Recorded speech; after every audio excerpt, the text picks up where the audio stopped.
Okay, we are going to start tonight's meeting, September 16th Town Council, and I would ask that everyone please join us for the Pledge of Allegiance.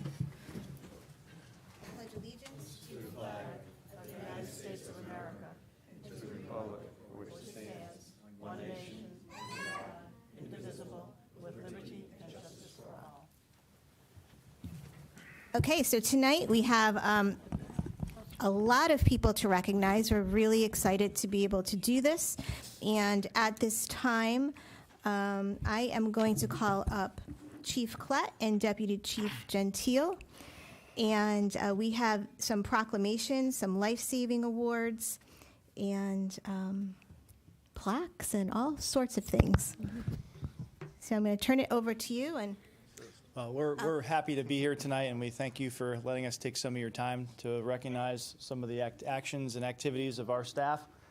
The fire department also has a separate recognition, which a lot of what I can say is captured in the proclamation, so I'll spare you all the repeat.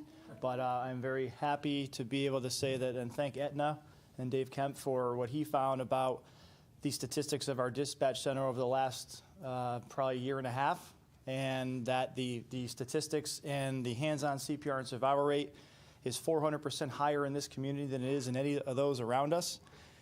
And through his studies, I'm not taking, sorry to steal your thunder, but they really looking at all the statistics. Come on up.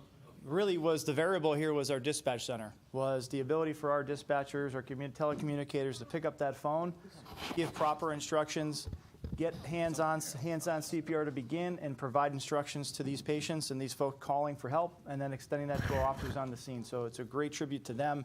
And I'm happy it's actually coming from outside the agency because it's something we never would have seen. It's the survival rates and the hospital facts and data that he's getting from the hospital. I'll let him fill you in on that, but it's truly a testament to your professionalism and much appreciated, and congratulations to each of you. And we're also here to recognize Officer Cruz and Sergeant Carta for their involvement in a car fire for which they both sustained some injuries but saved the life of the occupant. And I do have a medal to hand to them after their proclamations are written.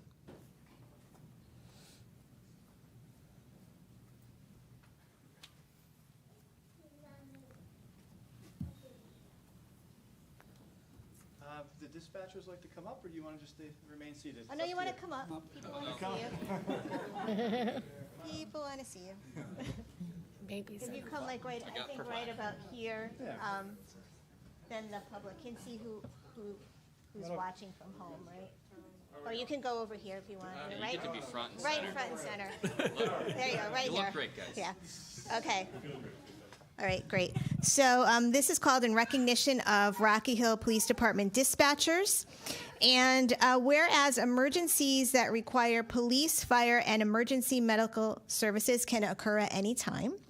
And whereas an emergency occurs, the prompt response of our police officers and firefighters and paramedics is critical to the protection of life and preservation of property. And whereas our dispatchers are the first and most critical contact our citizens have with emergency services. And whereas in 2023, the town of Rocky Hill was noted to have a survival rate of almost 50% of patients suffering from cardiac arrests, with a bystander CPR rate of 70%. And as Chief Klett had mentioned, the combination of early detection and early bystander CPR is what has led to the survival rate that is almost 400% higher than the national average.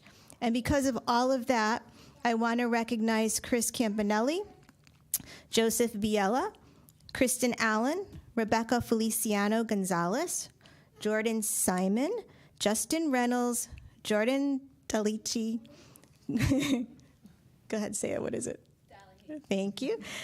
Jordan Dallahy, Corey Mosdale, and Sean Doherty for their diligence and professionalism that keeps our town and our citizens safe. So on behalf of the entire town of Rocky Hill, I want to thank you so much for everything that you do.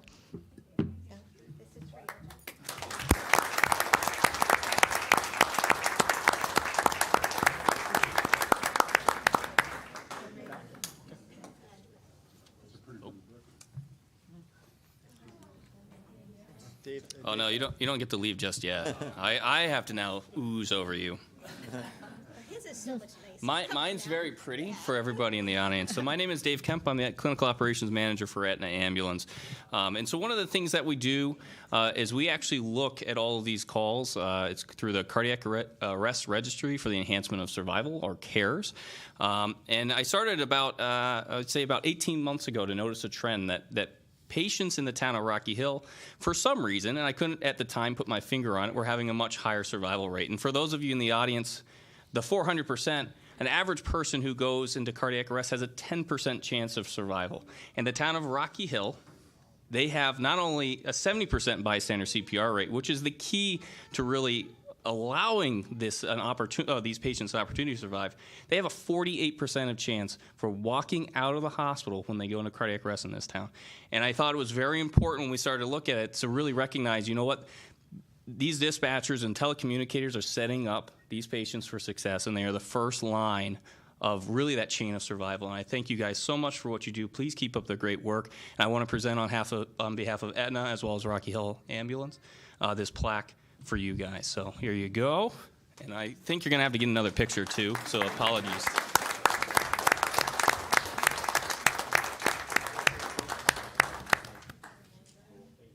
I'm going to pull on your photo skills here.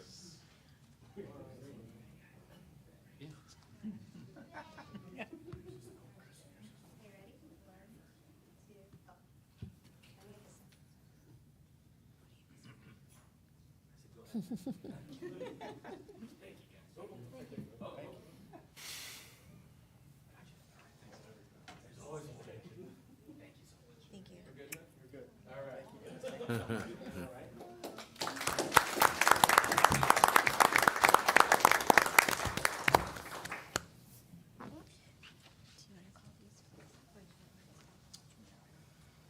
So we can do the Sergeant Carter and Officer Cruz. You want to come on up? And then we can do the fire piece. They're kind of all similar, right? So you want to bring everyone They're all up? the same, Yeah, okay. So why don't you bring up the fire side? So we're both direct business. So the fire chief, Chief Gary, is recognizing the firefighter, and we are recognizing our officers collectively. So jump on up there. That's great. Sure. So I kind of alluded to it earlier in the proclamation. We'll kind of bring you back the story. But on June 20th, there was a reported car fire at 80 Town Line Road, and the occupant was unresponsive. And the initial responder arrived on scene, that was Officer Cruz, was unable to get in the car and was experiencing heavy smoke conditions, trying to break into the car to remove the occupant from a car that was currently on fire. Through his efforts, trying to get through one window to the next, and then Sergeant Carter arrives on scene, and we're able to gain access to this vehicle and remove the occupant that had not been removed, with either suffered from serious injuries of smoke inhalation or burns, and in doing so put themselves both at great risk. And for that, we have, prior to tonight, we had recognized them internally for a life-saving award, so I do have their medal, which we'll be presenting to them along with the proclamation. I'm very proud to share that piece of it. On the other side, we happen to have an off-duty firefighter happened to be in the scene who jumped into action and also helped out our staff to remove the occupant and provide emergency medical care, who was later transported to hospital and has survived. And it's something we're very proud of and happy and very grateful that you're giving us an opportunity to recognize them tonight.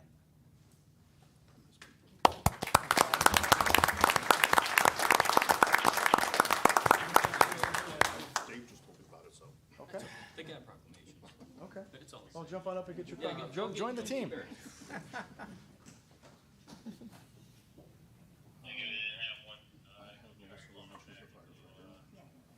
KCC and Haley.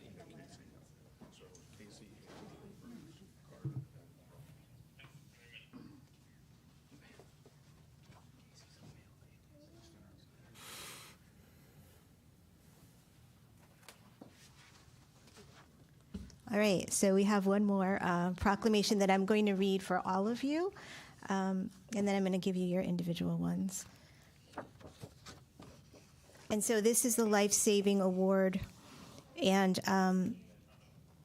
we're just so tremendously proud of you and so grateful for your service, and we want to thank you for this.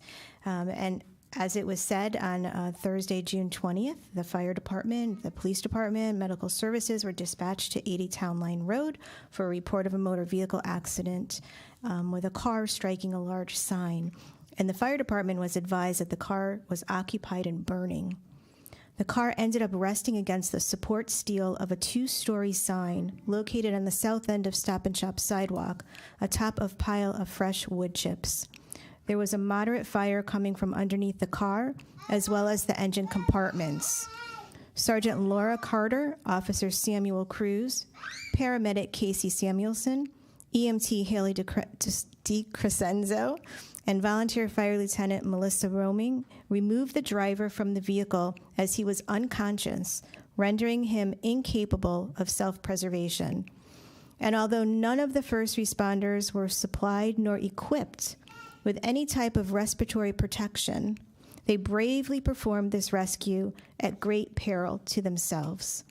And as a result, we want to recognize all of these individuals for not only their selfless and courageous actions during the aforementioned motor vehicle accident, but their commitment to public safety and serving and protecting the citizens of Rocky Hill. So on behalf of the entire town, we thank you so much for your service, your courageousness, and your heroism. Thank you.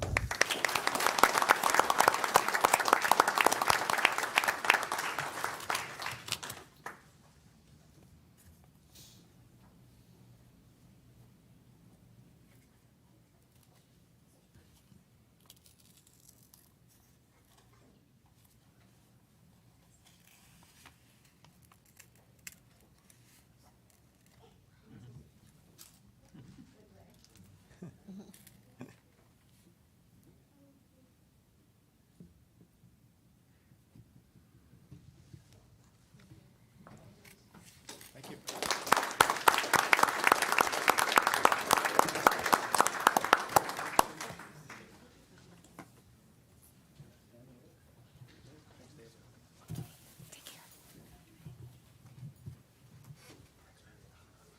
How'd you do? Phone ran out of power. Okay, we're going to start the meeting now. Nobody needs to feel compelled to stay. We won't. I'm going to let you go out now because it gets a little noisy when people exit.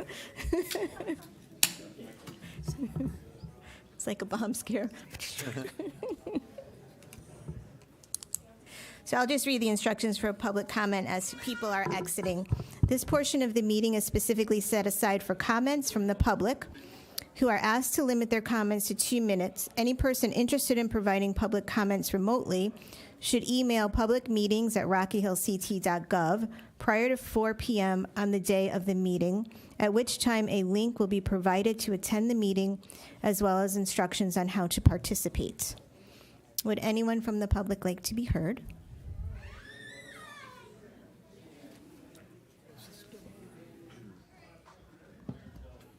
Good evening. Derek Kalin, 116 Ridgewood Drive. Test. There we go. I wanted to share a resource that I and other members of the sustainability community thought was interesting and worth highlighting to the town council and staff. There is a new grant available from CT Deep, and I recognize that recently the town declined a grant from CT Deep. I think that the new opportunity might address some of the problems that, as a town, we had with the old one. One of the reasons I think that we declined the previous grant was that there was a lack of infrastructure available to the town, which ended up driving up costs for the programs that we were considering taking on. And this grant is for MMI. It's specifically for developing infrastructure that we could use for dealing with food scraps. It's $15 million, and it's designed for a number of different types of capital improvements. One of the examples that they provided was really interesting to me. It was the idea that multiple towns could come together to construct aerobic static pile composting facility. And this is something that I think I've heard members of the council say, it'd be really great if we had this sort of resource available. So I hope that if you are still interested in pursuing our waste management challenges and improving the amount of composting going on in Rocky Hill, that you will take a look at this opportunity. Thank you. Thank you. Anyone else? Okay. Closing public comment. Moving to appointments and resignation. Before we do that, can I propose to make an amendment to our agenda? I'd like to make an motion that we remove under item 6 consent agenda, item D, approval resolution, Castle Tower continuation. Second? Second. All in favor? Aye. Aye. Thank you, Councilor Levine. Moving on to appointments and resignations, Councilor O'Sullivan, None here? Councilor Prakash. None here. Thank you. Moving on to approval of the minutes, Town Council meeting, August 19, 2024. I'll make a motion to approve the Town Council meeting of August 19, 2024 minutes. Second. Any discussion? I have discussion. Under the consent agenda, I did not vote that night for the consent agenda. There was no call for discussion and/or oppose or abstain, so I didn't get a chance to make a comment or vote. We don't do comments or discussions for consent agenda. The consent agenda are items that are put there. Usually there's a report beforehand at a different meeting, but we never have those discussions on the record. Consent agenda is just a vote up or down. I would have thought Robert Rules of Order. We don't No, that's follow the that. consent agenda, so you either vote yes or no. Okay, I did not get a chance to vote no. Okay. So you're abstaining from this, I'm abstaining, yes. abstaining from, Last month's. oh, okay. All right, any other discussion?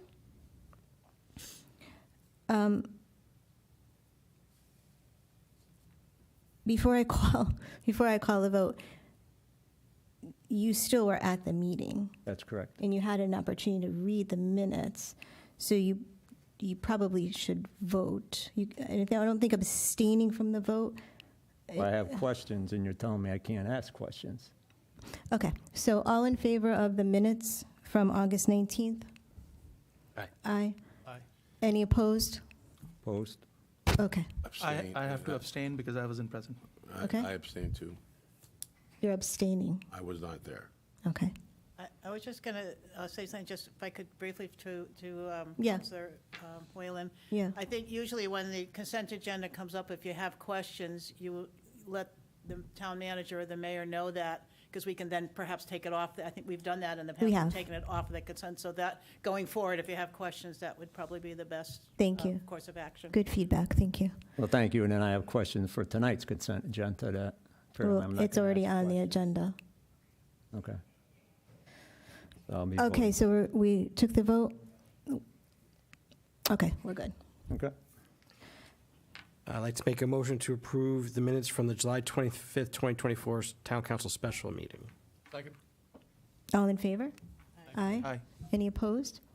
Any abstentions? I'm sorry, was that the 8 AM meeting? Yes. Okay, then I abstain. I wasn't there. Okay. All right, I'm good, yep. okay, thank you. Go ahead. And lastly, I'd like to make a motion to approve the August 26th, 2024 Town Council special meeting minutes. Is there a second? Okay, all in favor? Aye. Any abstentions? Any, Abstaining. I wasn't. This is the 8 o'clock one, or is it the 6 o'clock one? That was the 6 o'clock. This is the 8 o'clock, I think. Okay, then aye. I was present. Yeah. Too many meetings. We are voting. All right, I abstain from Yeah. August 26th. Okay. do you want to do this again? Because, Joanne, I think, I don't know if you can do it again, to be honest with you. But why don't I just take a roll call, because that was thoroughly confusing. Okay. Okay, so I want to just do it. Which one are we on right now?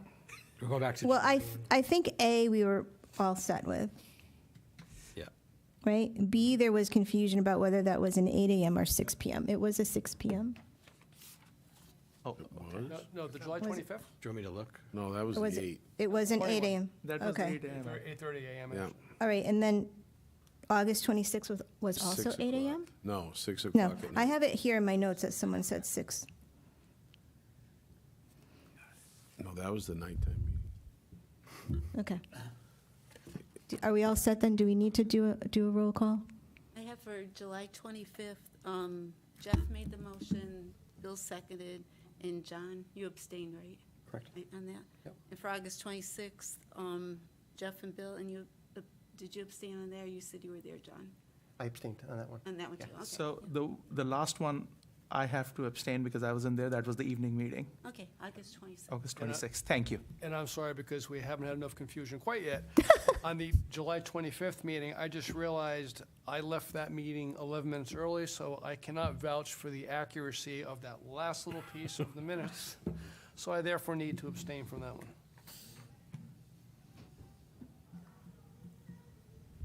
You good? All right. Whew. Moving on to subcommittee reports, finance. Okay, Finance met last Thursday. Just a few items to report. There are a few items on the consent agenda. I'll just briefly go over them. Whenever we have an overpayment of taxes above a certain amount where we have to repay the taxpayer, it goes through the Finance Committee. We had such an instance with True Green Chemadre, I guess that's how I pronounce it, for $22,189.33. They actually, I believe they made their payment twice in error, so we had to return the second one.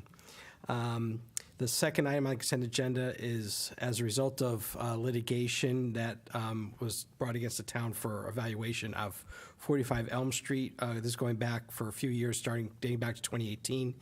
And as a result of the litigation, the town is paying back Elm Hill Realty $166,940.25. The third item is the award of bid for the firehouse roof for $141,000. That was by far the best price, and it is from a contractor the town has successfully used before. The last item, which we just talked about on the consent agenda, was one that took off for Castle Tower continuation. It's regarding the land the town leases, and it's used by companies for cell towers. The Finance Committee needed additional information in order to go one way or the other with that, so we're taking that off of the agenda tonight, and we'll most likely come back at a future month's meeting. With regards to the monthly financial reports, as it's a new fiscal year, there's not a whole lot out of the ordinary to discuss.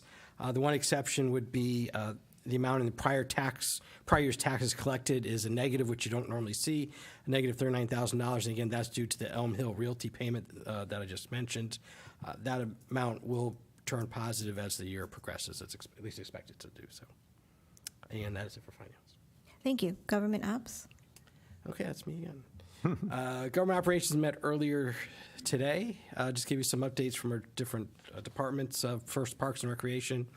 On Maxwell Park, work began on the old softball field infield area for the new youth cricket field. A synthetic pitch will be installed after Columbus Day weekend soccer tournament. Field should be ready for play in the spring. Grand opening of the pickleball courts was held on September 4th. Care Partners of Connecticut introduced a 55-plus pickleball league sponsored by Care Partners of Connecticut. The 6-week program will be held on Fridays during the fall. Moving on to facilities, the Elmridge Park lighting project, softball field and baseball field. The lighting is completed in the parking lot area, as well as the basketball court lighting. High school lighting was missing a control link box. Originally has now been installed and is working. Town hall boiler replacement is near completion. It's basically installed, just needs startup and then to be commissioned. On October 14th, Columbus Day, a day when schools are closed, the 3 rooftop HVAC units the town, I think, is closed that day. The 3 rooftop HVAC units on the town hall roof will be replaced that day. And lastly, the Rock Hill Police Department chiller is to hopefully begin installation early November. That is the final piece of the entire project done in conjunction with Eversource and RLE. So once that is done, we've done everything we're going to do with part of that project. Moving on to community development, milling of Spino Ridge, Fawn Run, and Corporate Place. Paving was scheduled for August 19th, but Tilcon is a couple weeks behind due to weather. Scheduled to begin September 3rd and run for about 7 days now. A group of town staff attended the Community Resilience Workshop hosted by the Nature Conservancy. Participants were broken into groups and rated the top 4 items that need to be addressed in town. The final report is forthcoming, and components of the plan will be utilized for the POCD update. And the town will be utilizing UConn and their students to prepare preliminary plans and operating procedures for the community gardens at the community farm. Activity will begin in September. And lastly, Board of Education, the Griswold Middle School Science 6th grade classroom renovation is complete, and the classrooms are in full use. Concrete piers where the temporary classrooms once stood at Stevens School have been removed and areas been repaved. The playground has been returned to the students, and Town Highway and its pavement contractors did a terrific job. The playground is ready to use on the first day of school. And lastly, the middle school man trap is about complete and should have final inspection shortly. That's it. Thank you. Moving on to public safety. Yes, so public safety met this earlier this evening at 5:30, and we'll start with the executive summary for the ambulance. You notice here that it's a combined summary for both RH Volunteer Ambulance as well as Aetna. We have been working on just not combining the summary report here, but also on the operational reporting side, which has been quite a bit of a task, and finally we are moving towards making that process of reporting operational metrics more efficient. So this is like the first report where we are seeing that reporting coming together. Obviously, there are a lot of kinks to be dealt with, like managed, because obviously we are looking at 2 systems. One is the Aetna system, one is the volunteer ambulance system. But I think this is the step in the right direction, and I'm very excited to have that operational reporting come together. So just starting there on that ambulance side of things, I would like to congratulate our crew chiefs, the newest crew chiefs, Kyra Whalen, Mitchell Cooper, Camden Rondini, and David Dodge. We also have 5 new members, Dana Andrews, Patricia Kearney, Rachna Nambiar, and Karen Halligan and Drew O'Connor, who are associate members. So I welcome all of them. I think RHVAA has been trying to recruit more, including, I think just like the fire department, I will say, they're trying to have more active members as part of their squad. And I really appreciate all the efforts that are being made in that direction. And the result here is that we have new members coming in who the committee welcomes as a whole. On the data side of things, it has been pretty stable in terms of like the top 5 responses. They have been stable for a couple of years, like in terms of like the categories they fall in. But tonight, the ambulance did report that the trend has been like slightly going up. Again, like these are like a couple of data points. But we'll wait and watch. A similar trend, which I'll talk about later on the fire side of things, we are seeing there as well in terms of the volume, right? In terms of call volume. So that has been going up, and there are some reasons, some hypotheses for that. But that's really the call out. It's an early call out, but everything else kind of stable in terms of like cardiac arrest, opioid responses, things like that. Very much in line with what we have seen as the historical data. But the call volume, again, something to keep in mind, something to keep track of. Moving on to the next slide, the next one is PD, and the call out here is really about the Valley View robbery, which was quite a bit of a process in terms of like our PD doing the investigation, the detectives being on the case, arrest warrants which were issued, like I think in the last meeting, like we had talked about that. Finally, that case has been closed with an arrest. The PD does not release the names of the arrested person or other details which identify publicly any individuals, but the good news here is that they had a break in the case and they were able to close the case. The commercial burglary side of things, the smash and grabs remain active with the detective division, and they're also making progress. So the chief Cled reported that they are on certain leads, and they're making progress. Nothing to report here, like from a substantial, like kind of arrest warrants and things like that, but it's an investigation progress. So just wanted for the public to know that that investigation is ongoing as well, and the Valley View robbery case has been closed with an arrest. One couple of things I wanted to call out, which are not on the slide, is Chief Klett also reported about some of the hiring they have been actively doing. So 5 candidates who are in the pipeline, they are going to join after training, estimated time being end of the year. So they will be they have had some loss of personnel to attrition and things like that. And so they are making all the efforts to be at full strength again. And I think that estimated time is end of the year when they will have all those 5 candidates that are in the pipeline fully operational. I don't know, anything to add there, from the town side? I think I captured it right. You did. Yeah, thank you. Absolutely. So I just wanted, that's good news in terms of again, recruiting. I think I just heard from Chief Klett as well that one of the persons we lost was to the state police, which is good for them, obviously. It's supposed to be more desirable, I'm told. So that's, again, something which we are losing here on our side, a good police officer, but then there seems to be like a pipeline which the chief is working on. So one thing which did come up was about this conversation about evaluating the sequence of how we respond to calls which are not 911 calls. And there has been discussion about that for the last couple of meetings, but it was a very robust discussion. I will not rehash all of that. I would encourage people, if they want to have to look at that discussion, hear that, to go to the public safety meeting. But it was a very robust discussion about some of the operational things that go on and the merits of how we direct phone calls and things like that. But I think, like I said, I don't want to rehash all of that. That was a long 10-minute discussion. I would really encourage people to go back and look at it. So that's about it for the police. I would like to move on to the last slide, which is the Rock Hill Fire Department. As I said,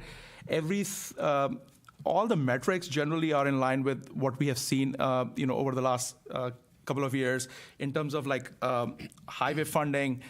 We are at $34,000 from the state this fiscal year. So that's good news. That program continues to get us the funds necessary to be active. The frequency of our active engagement on 91. So I thank our state rep and state senator who are part of this solution and making things work for the fire department here. One thing, again, I mentioned this at the front end when I was talking about ambulance. I want to call out that the discussion about higher call volumes started in the last public safety meeting, and this month, a couple of hours ago, we had this discussion, renewed discussion with some more data from Deputy Chief Gentile, who mentioned that their hypothesis, looking at the data, is that there is the increase in call volume is commensurate with the growth we are seeing around town in terms of newer construction, apartments and things like that. Again, that remains a hypothesis on their side, because they try to take all the confounding factors out of the equation and try to get to that conclusion, but they haven't looked at any particular data from any particular areas in town. So that's the next step. They're going to actually test that hypothesis, if you will, and see if it is because of increased growth in town, right, in terms of population growth. So all this to say, I think one of the early signals here may be with this new growth, we need to be prepared for more traffic activity, more incidents related to public safety, not necessarily anything from the police side, but from general activity perspective, right? So I think the town manager and the chiefs had a really nice, good robust discussion about these early indicators on where things might be going in terms of resourcing public safety, and what do we need to do, like going forward, like in terms of more housing, more developments, and more growth, population growth. So everything, I think in terms of how we see it, it's just something to keep track of and prepare likewise.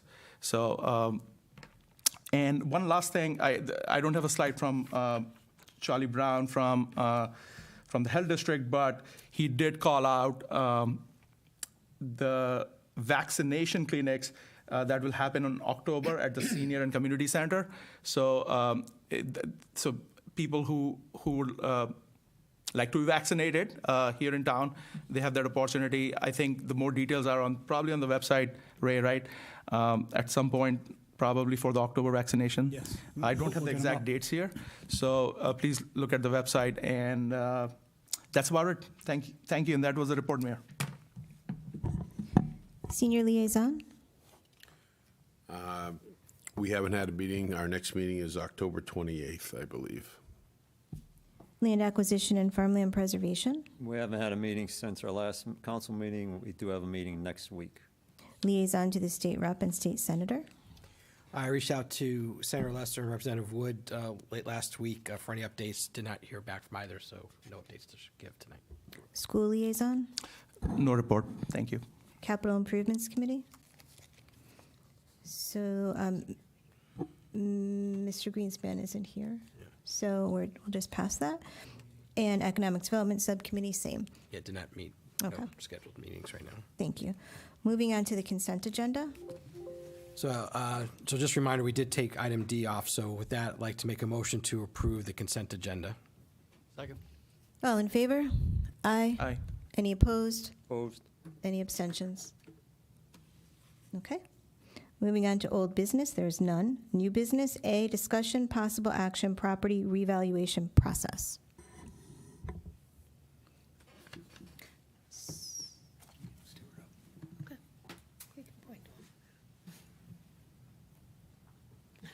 Getting Stewart.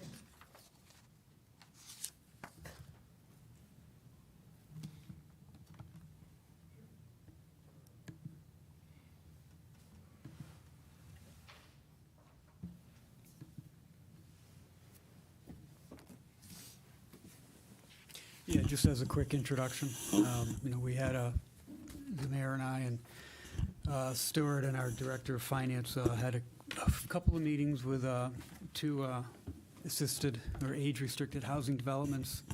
They were a little upset about their assessments, as most of the residents are in town here. As a result of that meeting, the mayor thought it was very appropriate to have Stuart come at this venue, which is televised and usually more people, to explain the revaluation process, every 5 years, and also just very basically, maybe again go over how the market values are established. Sure. Currently, the Connecticut state law requires us to do a revaluation at a minimum of once every 5 years.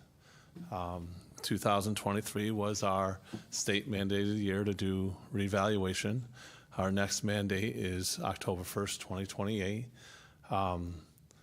As a result of the mandated revaluation, a lot of, and it's not any surprise to anybody in the assessment field over the last several years since COVID began, that property values have been increasing considerably year over year. So when revaluation happened last year, when we conducted it, the previous revaluation was October 1st of 2018. And residents saw a considerable increase in their assessments. Some more than others, depending on the neighborhoods and the location of where they are.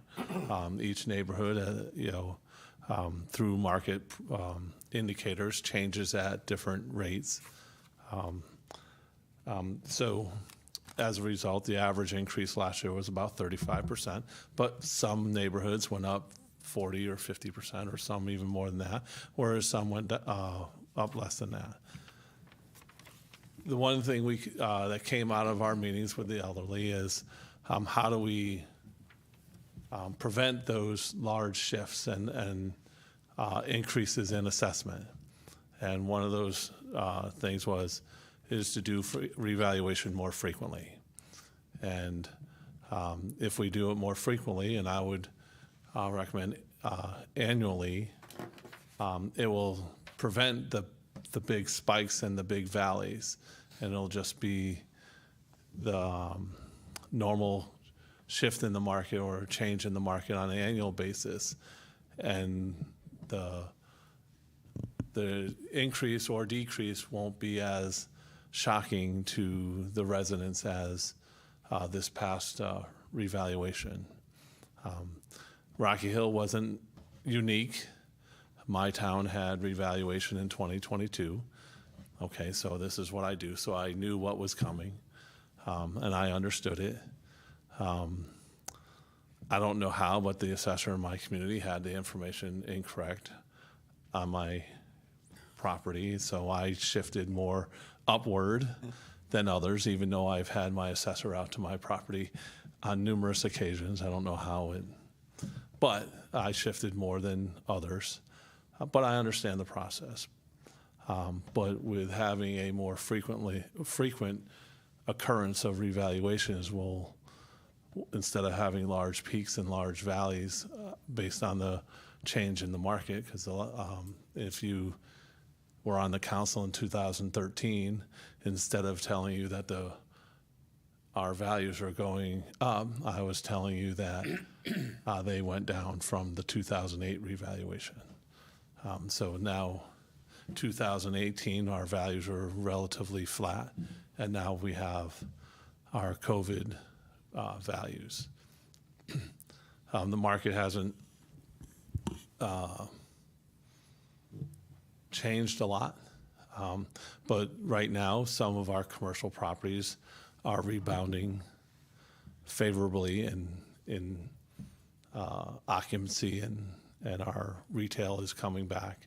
There's a lot of growth in our small businesses. So with that, having a revaluation more frequently will, in the end, in my opinion, help the taxpayers in the long run. Thank you, Stuart. And before we move on to comment or questions, I just want to give a little bit of history to what we did. So many of you here probably received a letter or an email from residents in a 55 or older community.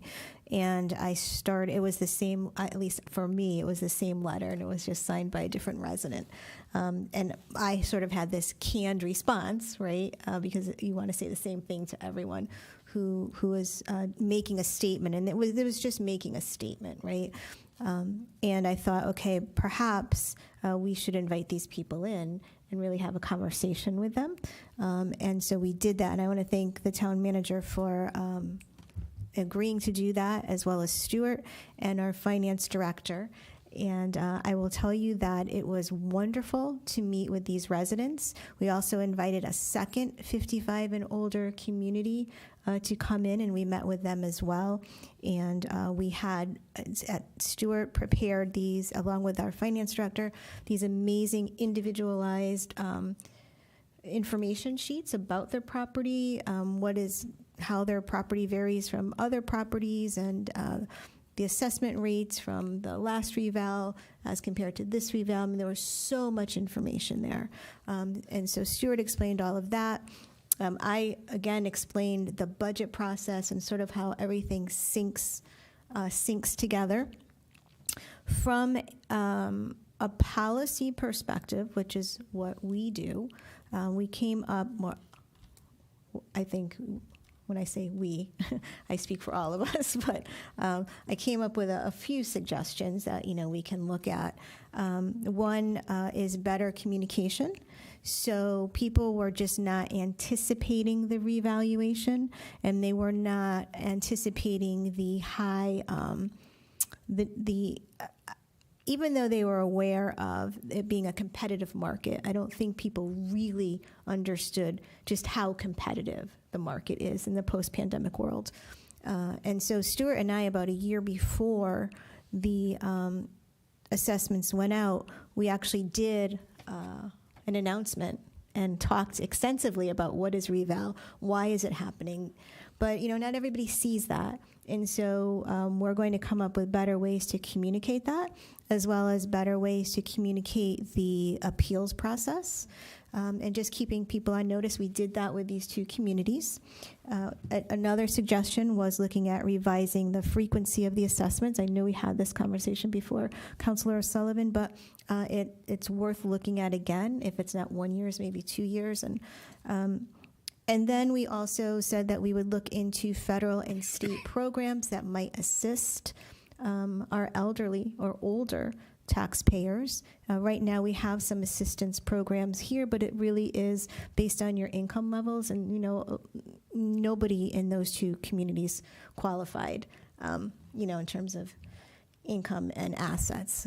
So what might be out there? We'll take a look at it. So that's really kind of what happened. I thought it worked out well. And so if anyone has any questions. If I may? Yeah, please. So, Stuart, I mean, just kind of a broad brush look at how I understand the reassessment process works. If hypothetically, every single property in town, residential, commercial, industrial, open, undeveloped, whatever else, if all of it increased in value by 35%, nobody's tax bill will go up, correct? Because all those values will go up in unison, the mill rate would come down, and you'd be even anyway, except for the normal year-over-year spending increase in the budget. Is that correct? Yes. If the Yes. market worked that way, absolutely. Obviously, that's a hypothetical. Yep. So, when people are concerned that their house was reappraised, reassessed, showing a 35% increase, I mean, that in isolation is not necessarily problematic. I mean, as I understand what has happened in this town, and probably in a lot of places, maybe almost everywhere, is home values did in fact go up, at least, because we're comparing against 2019 here. I think that's one thing people don't realize. It's a 5-year, it's not just a year over year, it's over a 5-year span. But the commercial properties didn't keep up. That the office space, because of the higher vacancies rates caused by work from home and other similar phenomena, they didn't keep up. And so now, out of the overall pie from which we fund the town budget, the single-family residence piece of that pie got a lot bigger relative to commercial. Do I understand that correctly? In 2023, that is correct. Okay. So, I mean, it seems to me that part of the messaging, I think, for people to understand is that, you may be unhappy that you got reassessed by 35%, but that might be accurate. And if it's accurate, you're not going to get relief. Correct? I mean, it's a bigger issue here because it has to do with how these various pieces fit together. Correct. Stuart, could I just, I wanted to jump in on that one, because I think a lot of the confusion, and I'll call it confusion, through these rooms of people coming in, if they, as you said, your scenario, if everyone was 30%, then there would be no question. It would be those that, and we were finding some that were on that upper end, because to get an average of 30, obviously you've got to have some 50s and some 20s in there. And I think what they, chime in if you may, but I think what they get is those that are on that higher side and not knowing what the mill rate is. There's that assumption that it will balance itself out, but clearly those in the mid would balance out. Those on the higher end, did get a bigger impact. And I think that was some of that, as the mayor was saying, that we could do a better job educating so that when you are coming as an average as a town at 30%, but your assessment came in and you're on the 50, I think we should really make sure that they understand that that means you're not going to average out by a 5% budget increase. You will get the higher end. And I think that's the feeling I got from the room, was that that piece of information is lacking. And I think it's because, of course, we've got the assessor's office knows the assessment, but the tax doesn't know what the mill rate is. They don't have that calculation, and that gap of interpretation needs to be clarified. I think so, and I think we saw a similar phenomenon with the cars, right? And there was a year when used cars were astronomically priced because of supply and demand, and then the new car values were assessed much lower, and it was a horrific situation to be in. I didn't mean to cut you off, Councilor O'Sullivan. No, you didn't. Yeah. Oh, that was a nightmare for myself, telling people that, yeah, the new car was worth less than that used car. And it's because if you bought a new car, you were waiting 6 to 8 months to get it, and if you needed a car today, there was 100 people wanting to get that one car. So, now the market is corrected, but on the other hand, as of October 1st, we'll be changing the way we value motor vehicles. Yeah. It's going to go to MSRP, less depreciation. So, but to answer further to your question, but the values in town don't change equally throughout the community. Neighborhoods change at different rates, and the commercial properties change differently as well. With the commercial and people working from home, it really, with all our Class A office space, for 2023 to be our reval year was a really tough year on the commercial side. We're seeing our commercial office space and our retail space coming back. So that is helping to, I'll say, the commercial values in town, because they're stabilizing or increasing in their occupancy. But too late. For October 1st, 2023. Right, but they're not going to be revalued Until we do the next scheduled, or the next revaluation, whenever that happens to be, but no later than October 1st of 2028. Right. I think Council O'Sullivan's right, though. The residents bore a bigger piece of the tax increase simply because of that. So it doesn't matter even if you're 31%. I mean, their homes went up 61%. At least in Dogwood Court, and then they had a 31% increase in their taxes. But not everybody in Dogwood Court, only in certain at least units. Somebody did. But the point is, the mill rate helped out, cut it in half, actually. Now, can you, I'm just going to ask this question because I want to make sure I'm thinking correctly. Can you reval single-family residents at a different incremental time period versus commercial? No, if we do a revaluation, all property has to be revalued, whether it's commercial, industrial, residential, exempt. All property would get revalued. And you brought up the point of having more frequent. Do you have a recommendation of how frequent you'd like it to be? And what are our other options? My personal recommendation would be to do it annually. If you do it every 2 years, then, for instance, if we did it we did it in 2025 and then 2027, we'd still have to do it in 2028 because that's the next time the law tells us we have to do the revaluation. So every other one, you'd be doing it 3 years in a row. Interesting. So that law just came out 2 years ago where they changed the schedule of revaluations. It used to be you had to do it 5 years from the previous revaluation.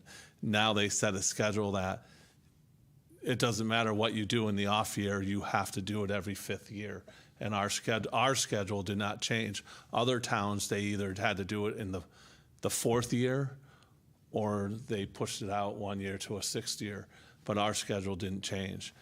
So we're at 2023, 2028, 2033, 2038, and so on.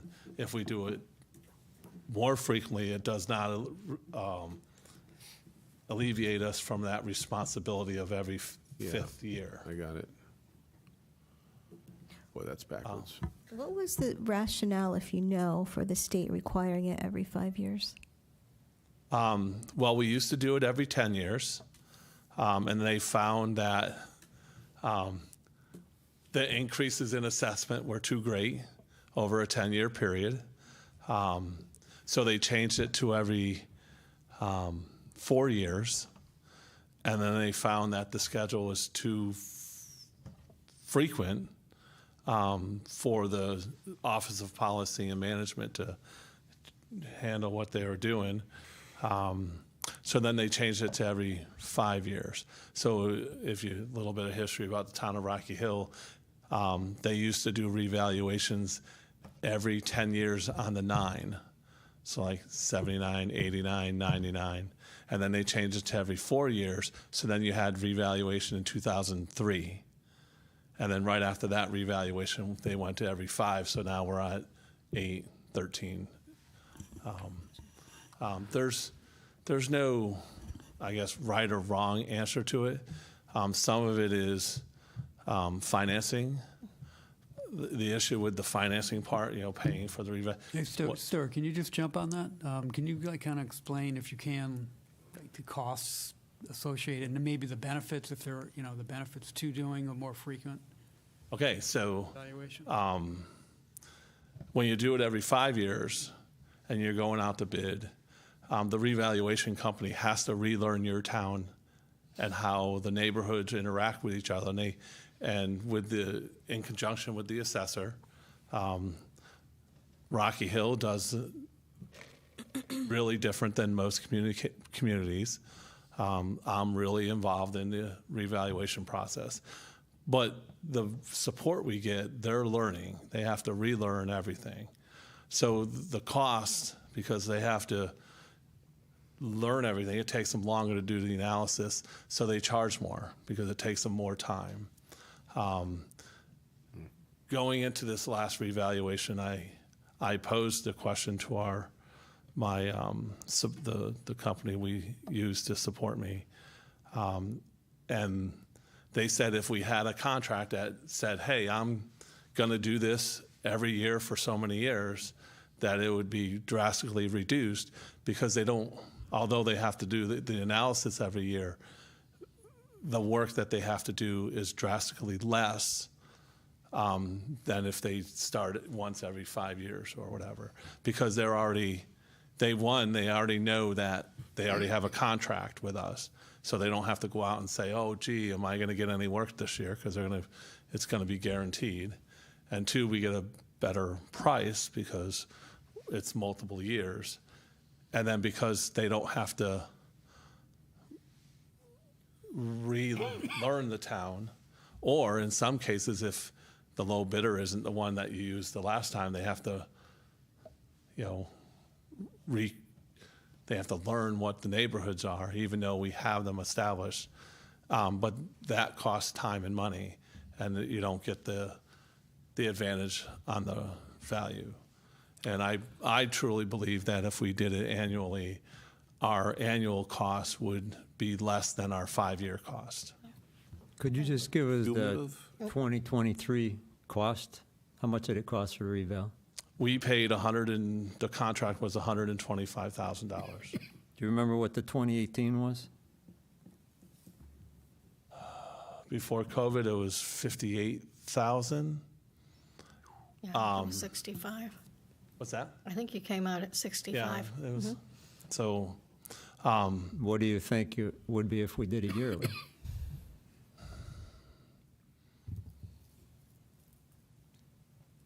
I can't, but I think it would be less than what we paid in 2023 if we did it annually till 2028. Stuart, I wanted to make sure that you got the last half of that question is the benefit side of it, the savings on the appeals, legal. Okay.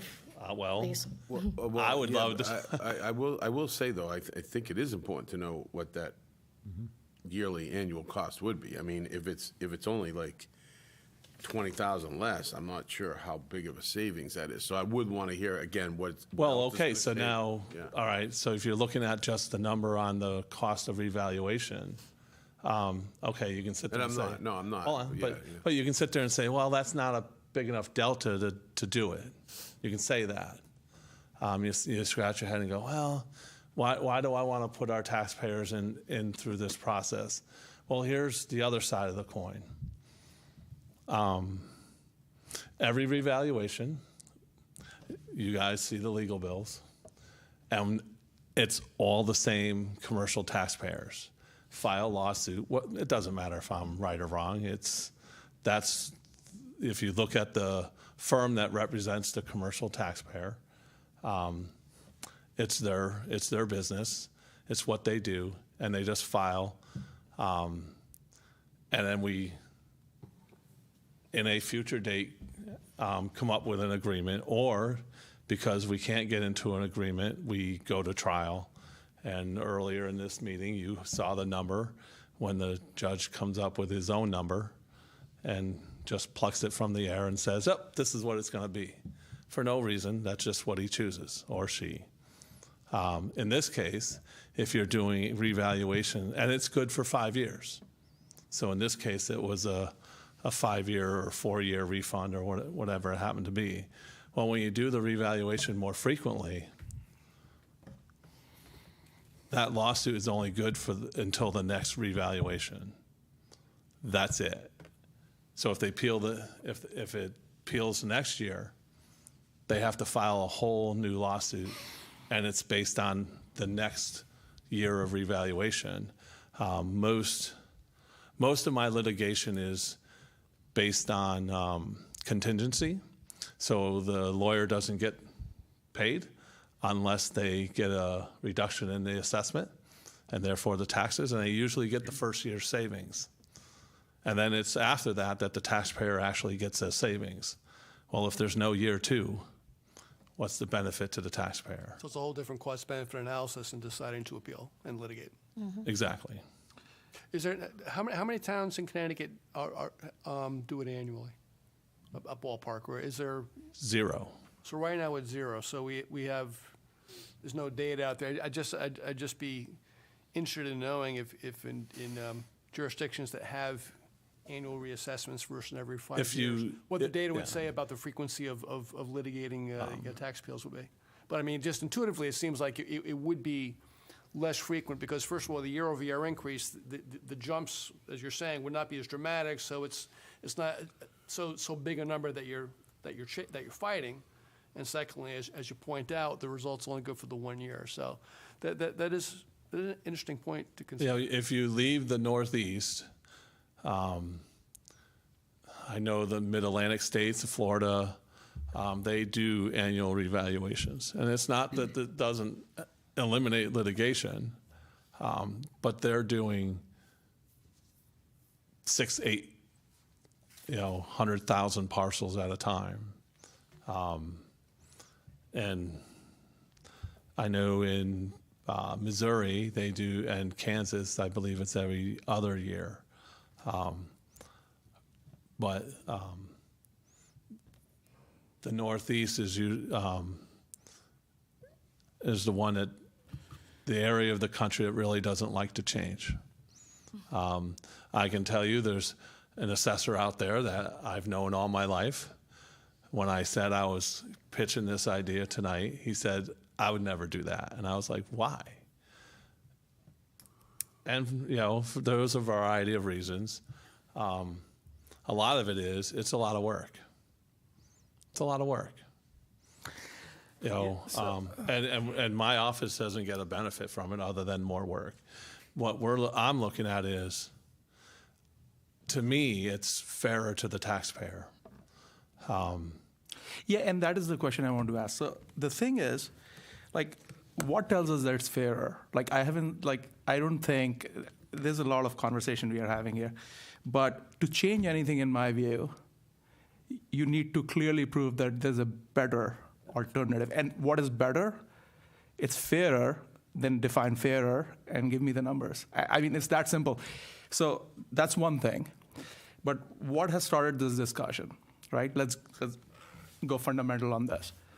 The conversation is happening right now at this point in September because we have some homeowners who don't feel that great about their taxes.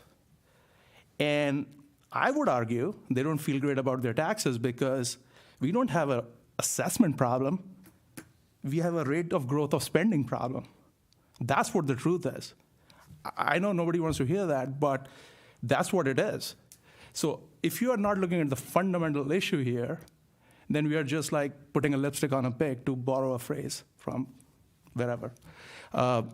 So I seriously think that if you need to make this case and we are being fair, then we need to put some numbers on the board. And then we can think about this, because I'm not opposed to the conversation, but I don't see like how it's going to be fairer in a convincing way. Well, I can understand what you're saying because you're worrying about what the individual taxpayer pays in taxes. I understand that.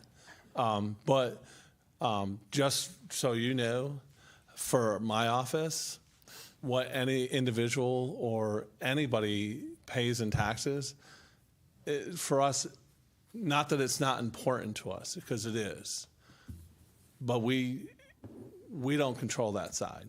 Mm-hmm. What we can control is whether the assessment is fair and equitable. And because the market changes, it's changing now. And when the feds change the interest rate and when they meet again, it's yet going to change again.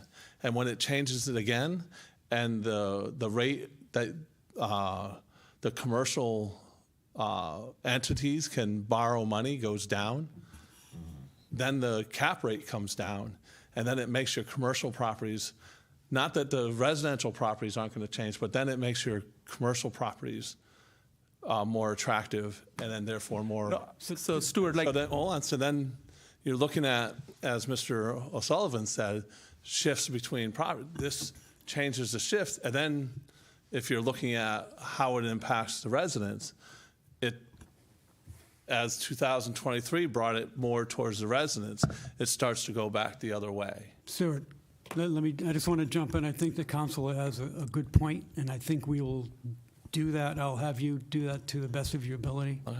All right? I mean, I think it's what we need to do. I agree with it.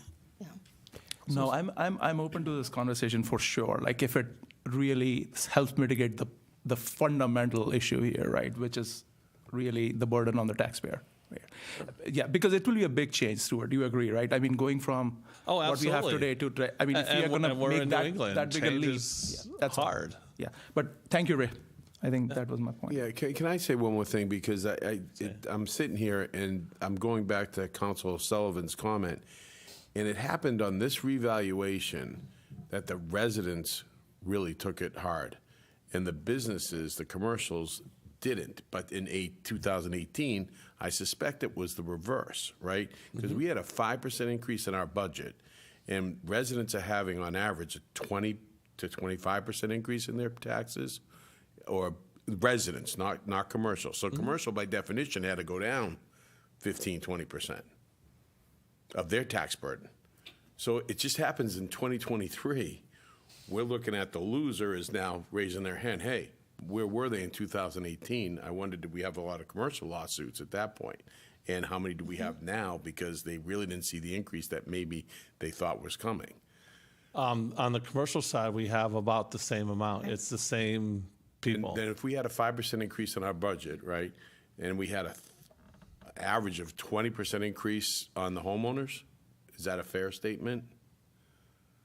I mean, some of them had 31%, some, call it 15. It doesn't matter. The point Well, is, there are some taxpayers that their taxes went up considerably. Yeah.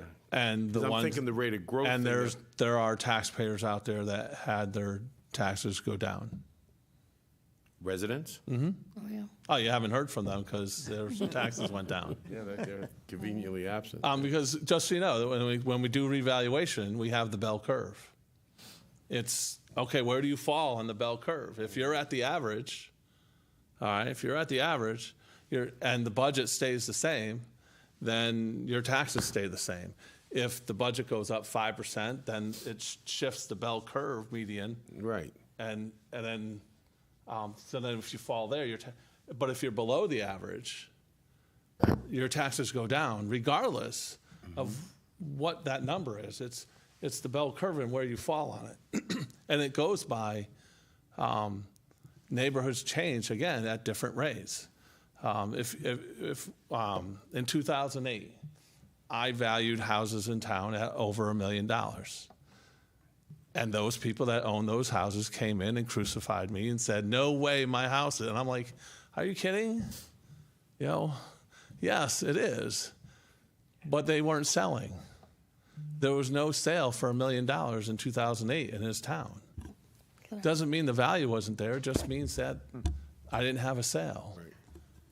Well, now I have more than $1 million sales than, Right. so, and there are people that point out that I didn't value some of them maybe as high as I should have. And it's like, look, I only can do what I have data on. So, I just have, So just real quick. So I think there's also a little bit of potential unintended consequences. If we had done annual evaluations the year before and the year before that, these same property owners probably would have been paying this higher amount versus everybody else for 2 years earlier than now, because it didn't just change instantly in October of 2023. It started a year before that and 2 years before that. On some of these communities, yes, Yeah. but on other communities, it would have been a different effect. But I'm as saying well. the people, Yep. some of the people who came in that you had the meeting with, this would have been year 3 of paying these much larger fees instead of year 1. So the point is, it can go both directions. You got to be careful when you start talking about trying to, benefit some people and not others, because it can backfire at times. But too. that's why we don't deal with the tax side of it. We talk about No, I'm the just talking about assessment from the side of it. Yep. reval.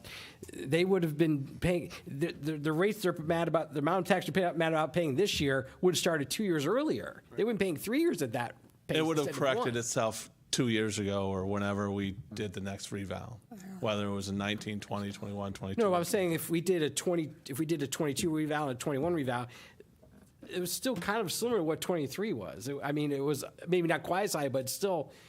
But the point is, they would be paying more those 2 years than they actually did. Yeah, they Well, were- the they were in difference- Valley for hold on. 5 years, basically. Yeah, And then the so- big jump. so- you're But saying in the what- difference here, Yeah. though, is Yeah. in a 22 reval, our commercial properties, a lot of the leases hadn't expired yet, or they hadn't been renewed or renegotiated. That's not a market condition. That's just. But it is a market condition because that Well, no, drives if you're in a the value 5-year on lease, the I can't commercial control when side. it just happens when the 5-year lease or the 10-year lease is over. It's, So Can I make I think you're right. I mean, you're kind of onto it. So if we did do back in 2018 and went annual, then these people would have seen a gradual increase. Yep. But if you don't mind, so I'm going to say that if you put it in this place for this next coming 5 years, then if it's going downward, they're going to get that effect. And you'll probably see it go back to the commercial, because we had it more focused. It was more on the commercial, and then it went down residential. So I would say definitely you're going to, I'm going to make a good point, though. It goes, you'll see it. It'll go incremental, and then it's gradual rather than the 5-year jump, and that's either it's going to be great or it's going to be very bad. I think probably residentially very bad. But I want to stress, for example, we had our large refund. It is those things that I think are going to be helpful. Because not only we're not just favoring the residents or the group that came in and said, this isn't nice. It would be wonderful if they had the 1-year increments. But what we can't continue to do, or I should say probably shouldn't continue to do, is have these large commercial lawsuits going out for 4 years, dragging out 4 years, having a settlement, and then you get hit in the tax year that they decided, and trying to find things like all of a sudden my personal property tax has just lost $200,000 by one lawsuit. That's one, and it happens frequently, too frequently. So I think if we at least had it on an annual basis, you could budget better. We are budgeting based on what a grand list is that is 5 years old, and you're having some of these large commercial groups going out and fighting it retroactively for a 5-year fix. Then you have to adjust accordingly. So I think it's definitely twofold. It's one thing to, I think, to, maybe make it easier on the residents. Perhaps the values will go down because that could be where the economy is going. But I think if we were on a more regular basis, we would budget better and not be hit as badly on these large lawsuits, never mind the legal fees. And I think that one of the things that's most disturbing, and you mentioned this, Stuart, is that these businesses, and I didn't believe it until I saw it myself, literally receive these postcards saying, we're here to represent you, on your reval, free of charge, and we'll go to court and all of this, and anyone's going to take advantage of that. And if you go to court at some point, your attorneys are going to say, okay, let's settle, because it's just less expensive to do that. Even if you're 100% right, sometimes it's just less expensive to do that, especially when your calendar is filled with litigation, and you're going up against these law firms that's all they do is this type of litigation, and they do it for free. And why wouldn't you take advantage of that, right? It's a crapshoot, and you have nothing to lose, essentially, if you're the taxpayer. I do like capturing the revals annually because you're capturing the market in that moment. And so if, we're in this bizarre time right now, it's an unusual phenomenon, but I don't see it changing drastically. It'll change slowly and incrementally, but there will be a downshift. And if we can take advantage of that, and, more, I think we can take advantage of that more frequently rather than having to wait 5 years, and that is an advantage. The one question I got repeatedly asked when I was doing the informal hearings back in December and January was, what happens if the market changes? When does my value change? And I told them all, whenever the town does the next townwide revaluation.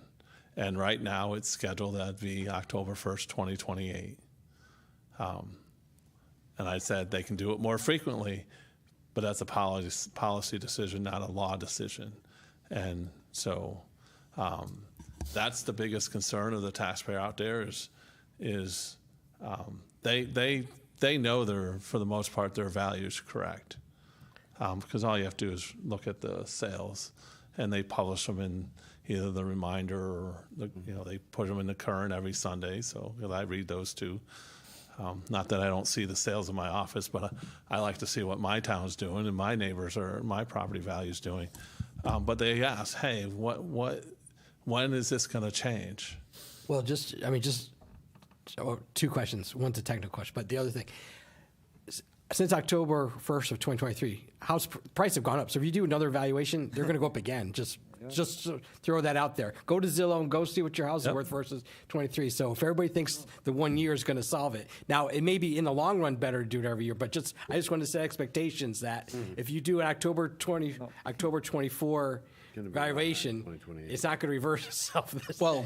But also you got to remember, just because once the residential class goes up, it goes up X, but it's what's the commercial doing? What's our industrial? Well, I don't think it's changed. I mean, it's changing because our space is filling up. Well, and I think too is looking at it in 2024. Councilor Levine is probably right, but looking at it in 2025 is probably a different story. Correct. No, I understand. I'm just trying to set expectation.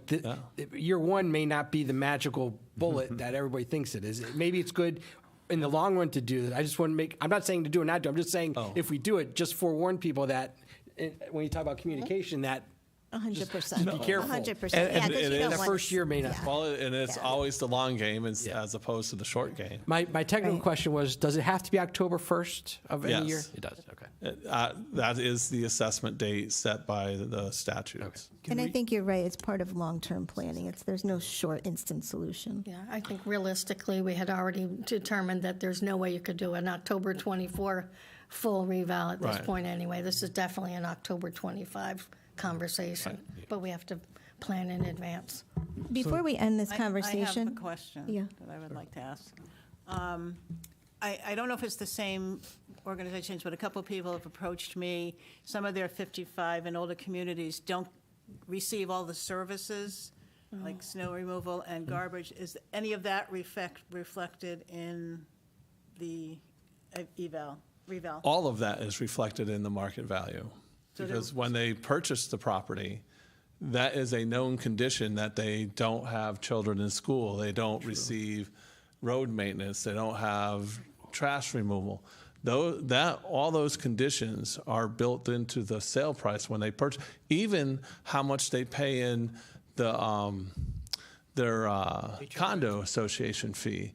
That helps determine the value of their property, because the higher the fee, the less the buyer has it. It's with the interest rate. So if they have a higher interest rate, they're paying more debt service. Well, here, if they're paying more condo association fee, it takes away their ability to pay for the unit, so the value will go down.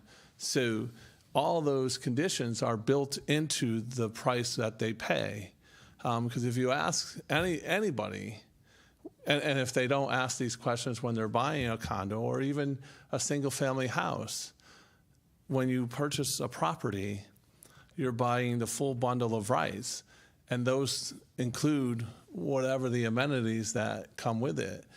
And they should be asking these questions when they're purchasing the property of what's included. And in the case of a condominium, it is understood that they don't get road maintenance. They usually don't get trash removal. They have to pay for it themselves. The snow removal, all those things. You're not picking up their leaves. You're not doing these things because they're a private community. And on the other hand, when you buy a single-family house, you get those things, and that's built also into the value of the property. So the market takes into account all those things. That's good information, because when they ask, that gives The good market, information to know. because the one thing I ask everybody is, when you bought the property, did you make an adjustment for that condition? And to all of them, they'll say no. Okay, well, if you didn't make an adjustment to the sale price based on that condition, then this is the market value of this property. All right, and if they did make an adjustment, then it's still the value, because it would have been higher if that amenity was available to them. So, Thank you, no, that's good. Ray, did you want to add anything before? No, I just want to maybe try to wrap this conversation up. Is Stuart still going to be here for the next conversation? I just have one more. I have a question. Okay, just also, I think we all agree that Stuart will come back with some type of analysis in the near future. I'll come with a Yeah, vest that'd be next great time. when you're ready. Yeah, I just wanted you to explain what MSRP less depreciation, what that impact is on residents, and what it is on the municipality. okay, so on the motor vehicles this year, on October 1st, the legislature 2 years ago passed a law, and then this year they amended the law and then went into special session to fix what they did. So now, instead of using the NADA value, clean retail, we will be using the manufacturer's suggested retail price minus the fixed depreciation schedule. And it's a depreciation schedule that goes over 20 years. And I believe it decreases, it starts at 85% and then goes down 5%. And then at the end of 20 years, the minimum assessment now is $500. There's certain registered vehicles that are going to be exempt, like your utility trailer and things like that. Your boat trailer, some of the other things are going to be exempt. But the net result is going to be probably a decrease in your motor vehicle assessments. But that's not going to be across the board, because during COVID, cars sold for MSRP plus, and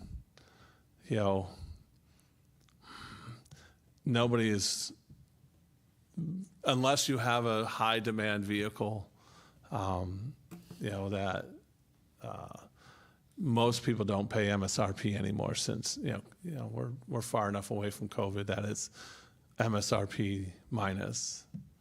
And in the future, supply and demand will fix it, but it'll be based on the MSRP as opposed to the clean retail value and NADA guide. So.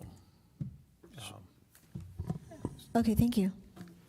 All right, we appreciate it so much. Oh, you're welcome. And then last but not least, discussion, possible action, Board of Assessment Appeals. So I can go ahead and get started on this one. Okay. Yeah. That was convenient. So in all of this tax talk that's been happening the past couple of months and reval talk, it came to be known that Board of Assessment Appeals, when they meet, although there are minutes, those meetings are not recorded. And I learned of this by meeting with residents, and residents complained that, they make statements, or, folks who are sitting on the board make statements, and none of that is recorded, and perhaps most, if not all, is captured in the minutes. I don't know. But it's curious to me that in something that important, there is no recorded record, right? Thank you. When all of our other meetings are recorded. And so I don't know how that came to be, but I thought, maybe we should have these be like every other meeting where, if you want to catch it, you can catch it and watch it, or you can watch the recording. And I'm not really sure the rationale for why they use a different format. But Well, are these assessment appeals on individual taxpayers? they are. They are. But they're meeting, in a room just like this, and they're meeting with appointed officials or appointed, volunteers who are making decisions. And Are they all open to the public? anyone can go, anyone can watch them. So they should be recorded. And so how does that work on appeal then, Ray, if you know then, so when it goes up on appeal, I guess it's a clean slate, right? What happened before the Board of Assessment Appeals doesn't come into play, there's no need for a transcript or anything, right? I imagine, like any appeal from a commission or a board, you'd be looking for a transcript, right, to support your case. But, Well, I they mean- can use the minutes. But is that even an issue, though? I don't know if that's even an issue, or maybe Stuart would know this. They're just action items, they're not even minutes. No. Right. Hear out my question. When there's an appeal on a revaluation, and it goes to the Superior Court, I think that you're basically on a blank slate, right, as far as the battle of the appraisers, and what happened before the Board of Assessment Appeals is basically irrelevant. I don't think there's any deference or anything to what the Board of Assessment Appeals did, is there?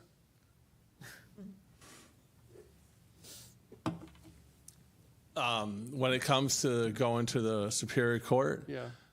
the highest the town can be and a value is either what the assessor sets as a value, or conversely, whatever the board would change it to. So that's in a settlement, but I'm saying if you no, litigate when it comes to the Board of Assessment Appeals, if they alter the assessment, so they reduce someone's assessment, Okay.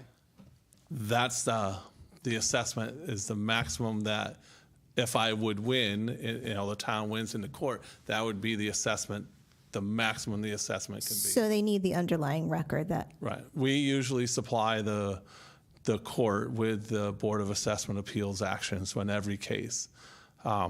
The judge does whatever they do, because that's why they're the judge. But all the records that we have are entered into evidence to the court. But I mean, as I understand it, though, that the way the case is presented, if you try one of these cases in Superior Court, is it's a battle with the appraisers. It's not a question of did the Board of Assessment Appeals abuse its discretion or anything like that.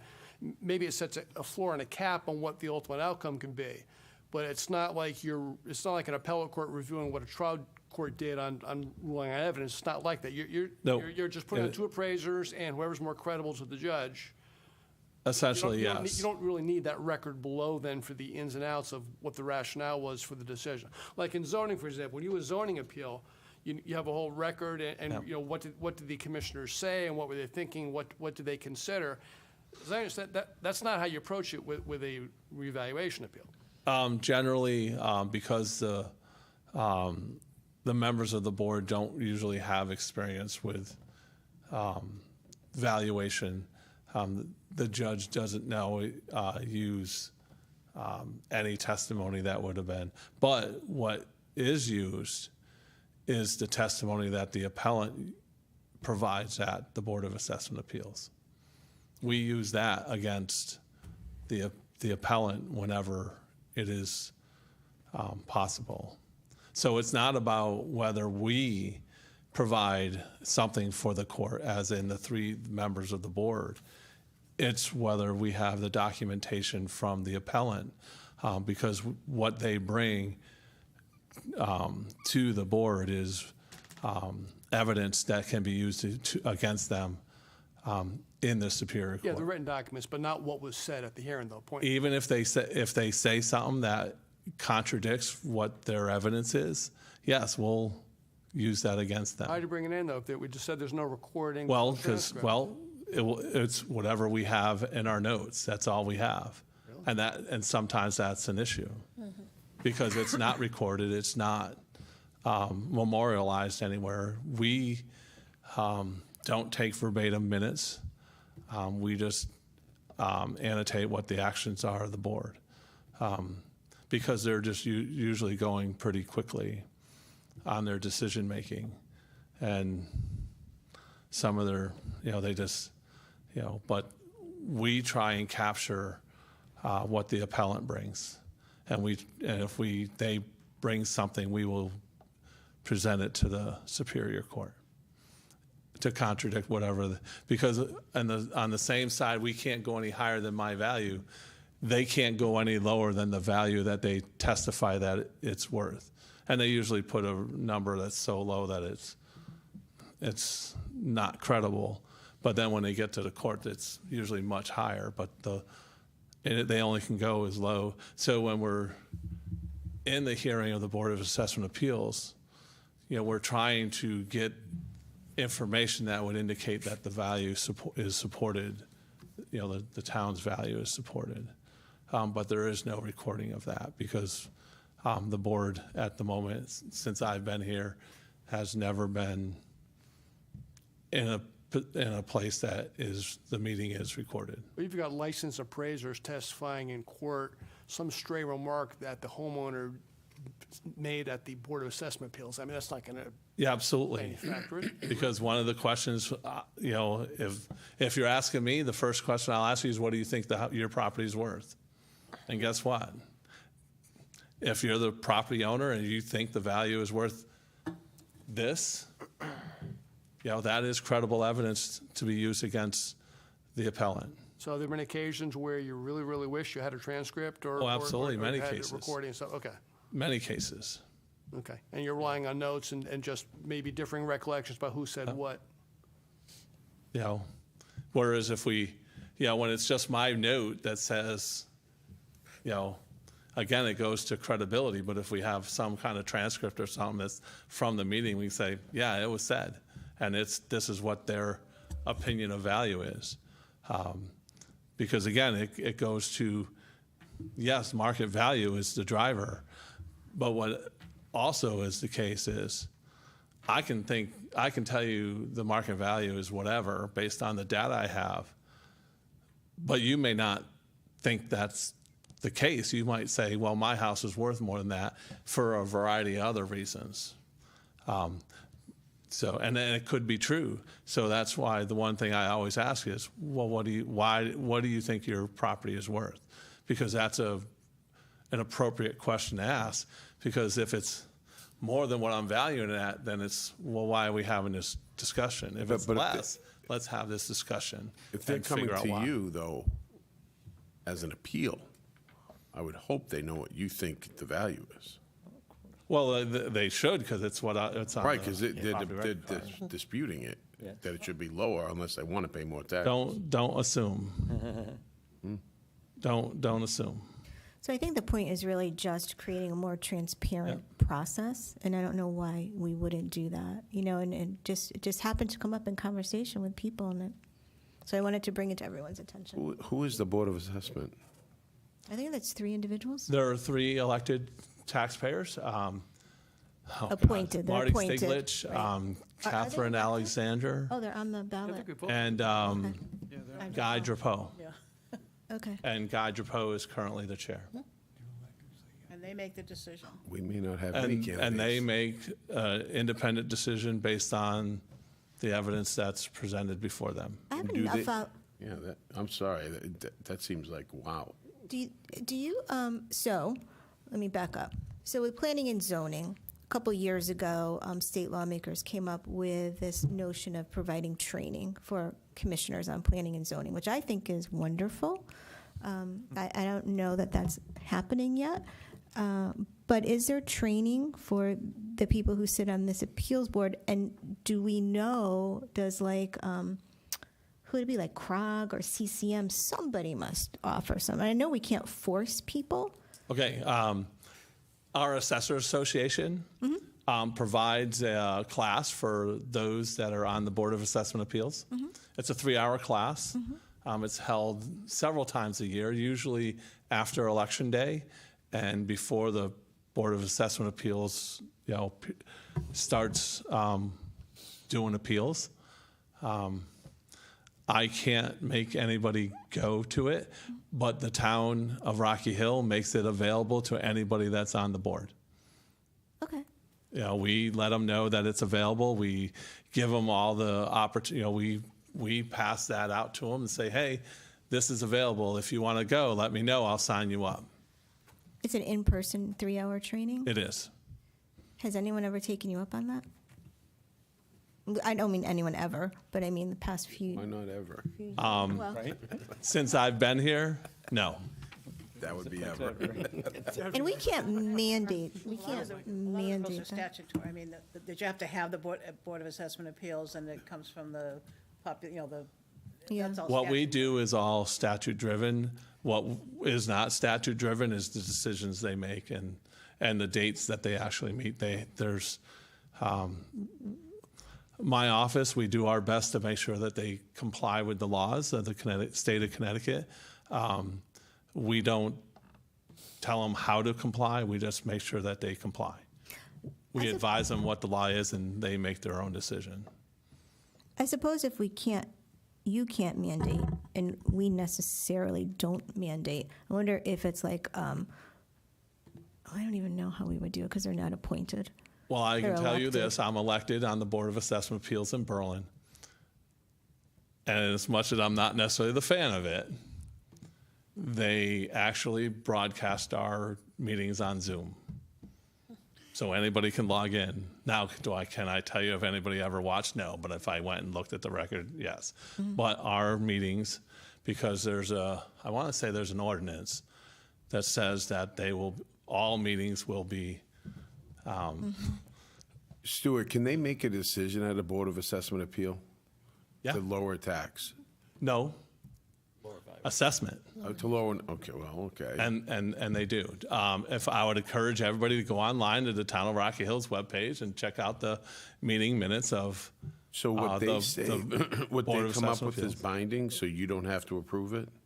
Oh, it's legally binding, whatever the decision they make.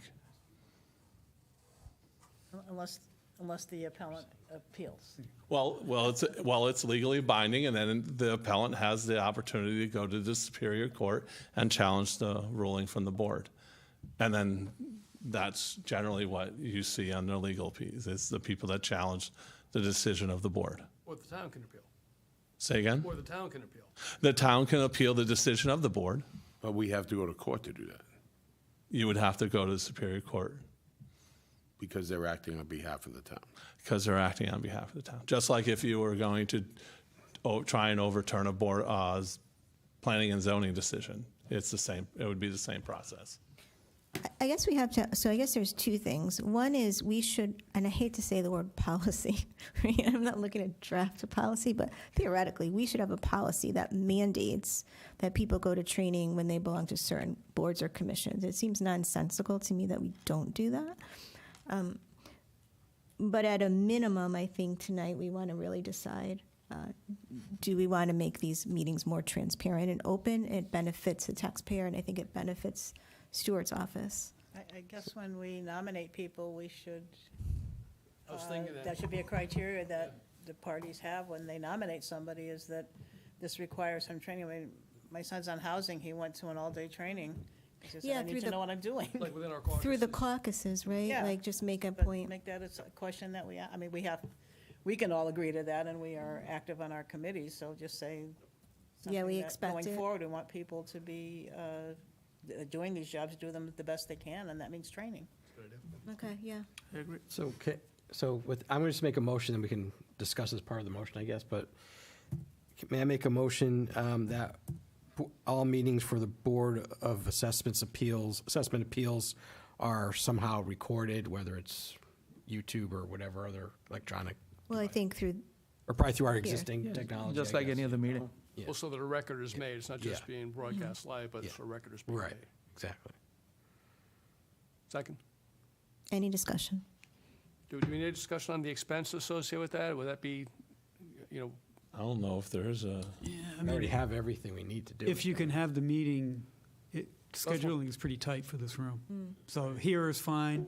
You know, we have that couple of mobile Zoom television I want to setups. say, I believe last March, John Murphy made it the ability to record, set up something in my office to, with the television and a camera on the top, to broadcast the Board of Assessment Yeah, so Appeals cost, meeting. I don't think cost is an issue.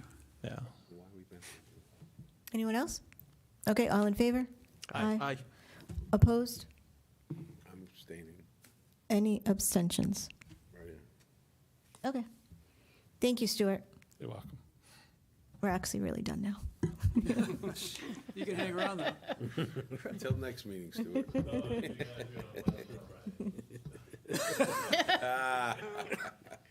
First Stewart's recommendation. All right, moving on to the mayor's report very quickly. We had a very busy September so far. I want to hope that everyone had a very happy first day of school, including our kiddos and our teachers and administrators and everyone. And I really hope it was full of joy and peace of mind. I want to thank Connecticut Street Legends for another incredible car show fundraiser to support our food bank and Human Youth and Senior Services. I want to thank the Indian Association of Central Connecticut for the Ross Garba they had last night, which was an incredible celebration of community. On 9/6, Rocky Hill proudly dedicated its public safety dock with heartfelt gratitude in memory and honor of Hartford Police Department Detective Bobby Garton. I want to thank Sergeant Foss Rugen, who led the project, and I want to thank everyone and all of our first responders who made it happen. It was an absolutely beautiful ceremony on the river.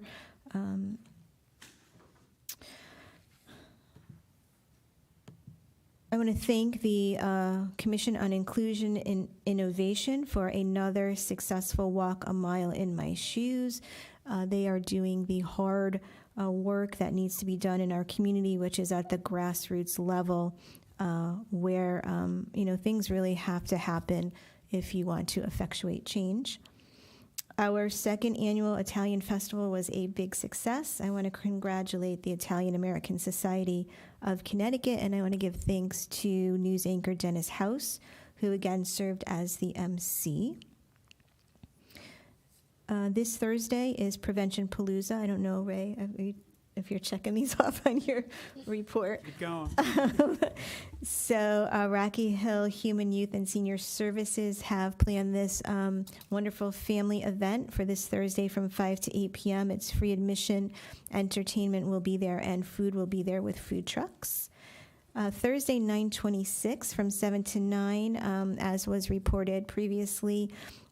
Here in Council Chambers is Drug Awareness and Suicide Prevention Panel, which will be by the Elks in collaboration with Central Connecticut Health District, and that's always a very informative evening. So I would encourage everyone to go there. I want to thank Chiefs Garahy and Klett, along with Pastor Ron Cox, for another beautiful 9/11 ceremony. You can, if you like, go on to my social media page on Facebook, and I have all of the details about our monument there. It's pretty fascinating stuff, the way it was designed with purpose and intention. And that's always neat, and it's something that the chiefs talk about during that ceremony. Fairweather Growers Annual Fall Festival and Corn Maze is now open, and that attracts folks from all across Connecticut. And we are super, super lucky to have farmers like them in our community. And that's all. Just a quick follow-up on the Palooza event. It's for opioid awareness and drug addiction, and trying to get people aware of the issues and try to keep kids safe and being kids for longer periods of time. Just a couple of mundane items I'll bore you with for the next 3 minutes. The town clerk reported on the upcoming presidential election, the early voting. They processed 32 voting ballots over the 7 days of early voting for a total of 169 individuals who actually voted on August 13th. As far as IT goes, they're in the process of instituting their cybersecurity compliance that was approved in the budget. This will eventually replace passwords. Can't wait for that to happen, I suppose. The registrars are now in receipt of their electronic voting equipment, the tabulators. I signed a lease for $1 for, I believe there were 14 electronic ballot box voting machines. So that's going forward. Human Resources is pretty active. They've started their centralized online system for volunteer and community engagement opportunities that Dana had reported on a few months back. We were centralizing the volunteer hiring or appointment process to make it much more streamlined and better managed. There were a few positions that are in the process of that. We've actually hired a few people. The minibus driver. We're in the process of interviewing a second round of interviews for the economic and business development manager, and the per diem custodian was hired. Finance and operations. Most importantly, the most important event of the evening was the receipt of the GFOA, receipt of a new recognition for budget preparation for our 2024-25 budget, given to Mona McKim. Woo-hoo, Mona McKim. Woo-hoo. Director of Finance. Congratulations. We have something new on the wall. Let's start a new wall. My own wall. You may go up to the podium if you wish for a few words. But they don't give me my We don't have symbol any yet. time. Okay. Even with all this, the finance department and Milner are finalizing the audit for. Well, it is complete now. It's in the process of being completed, but they've been working many hours with our auditing firm, and finally, I think this is a plus. We are looking at paperless timesheets for our part-time staff.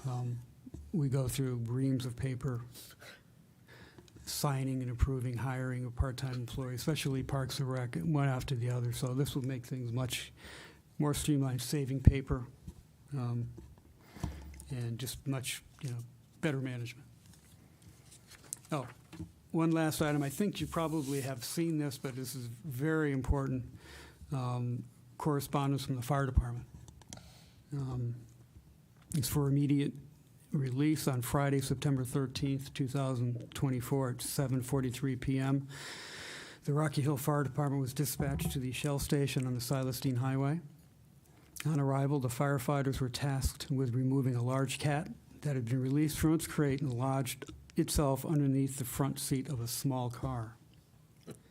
The firefighters worked diligently to free the cat, who is now back in the carrier, and the family is happily on their way to D.C.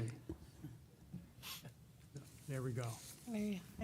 I forgot to add one thing to my report. So Rocky Hill is actually one of 9 Connecticut towns that is receiving an early delivery of new equipment for voting for the November general election. It's an initial deployment and will provide an infusion of additional tabulators, allowing for the redistribution of older machines to other jurisdictions in need. So the governor was recently in South Windsor to make that announcement. And again, we are one of 9 towns, including Glastonbury, Hamden, New Britain, New Haven, Southington, South Windsor, Vernon, and Wethersfield. And that's I it. have one more thing to add. Okay. I'm done. I'm finished. All right. Motion to adjourn. All in favor? Oh, second. Second. All in favor?